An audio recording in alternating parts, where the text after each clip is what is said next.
Tumang sila ha. Wala na may moagi nga Wala kanon. na, kanang motor lang na yung agi, pero kung paano. Pero asa may mosulod ang motor man diri? Dili pastor. Paano na lang. Wala naman kayo mo. Agi, kay gusto.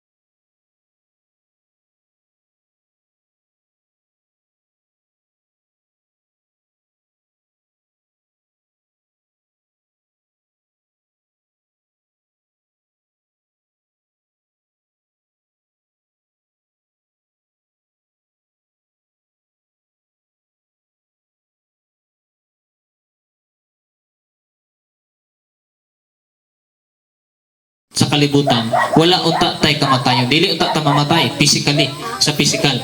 Pero niabot na ang kamatayon kay tungod sa sala. At the same time, sa atong espirituhanon, sa atong kalag, aduna na po'y nadugang nga kamatayon. Ug mao ni ang ikaduhang kamatayon. Ang bayad sa sala, kamatayon. So kitang tanan magbayad sa atong sala sa kamatayon dito sa impyerno. Ang impyerno na dito ang kalayo nga walay pagkapalong.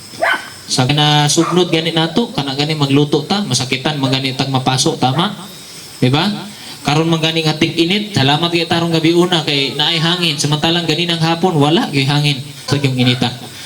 Ang impyerno tuwa ta didto nga sugbahon, mamatay, masilutan tungod sa sala nga naa kanato bisan usar na kabuok ang tawag na sala moadto ta sa impyerno ug didto dili na ta makaduol sa Ginoo kay tungod hangtod sa hangtod didto na ta sa impyerno malayo sa Dios. So karon ang Ginoo dili niya gusto nga ang tawo moadtong impyerno kay tungod pinangga kaayo niya. Mao na nga si Jesucristo isip usa ka Dios mas gipili niyang moanhi dinhi sa kalibutan, siya namatay didto sa krus sa Kalbaryo, gibayran niya ang atong sala aron dili na ta magbayad didto sa impyerno. Kay gusto ni Jesus, gusto sa Dios nga kitang tanan madala niya didto sa langit.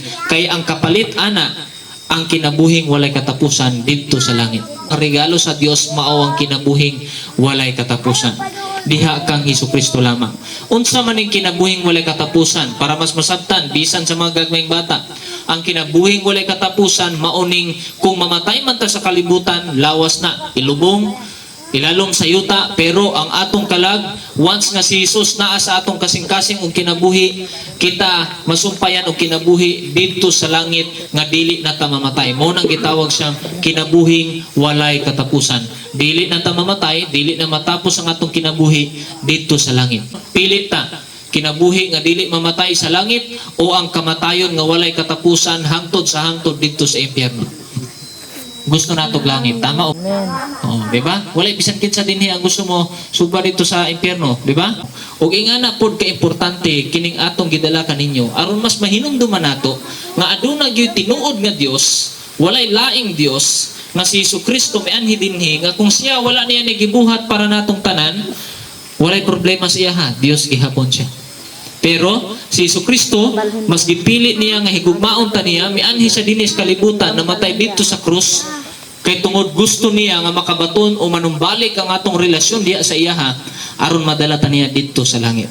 Nasa sulod, salamat usab sa Ginoo nga kanunay magapanalangin kanato layo sa mga sakit ug balatian gikan sa After nga sa film viewing, ito at nagpapamigay na ako ng mga gospel tracts. Munting regalo at souvenir na din sa kanila, lalo na sa mga bata. Marami nga sila dito, kaya lang hindi na masyado makita sa video dahil nga napakadilim. Looban pa nga tong komunidad nila, kaya dahil sa leading ng Panginoon ay nakapasok tayo dito. Napakababait din ng mga tao dito, lalo na si Purok President at yung kanyang may bahay. Pati na rin si ate na una nating nakausap kanina. Huling area na nga namin to for today and we need to make sure na arrange at maayos lahat ng mga gamit. Sa aming dalawa nga ni Mister, ako talaga yung may pagka makakalimutin. O siya at hanggang sa susunod na lang ulit. God bless!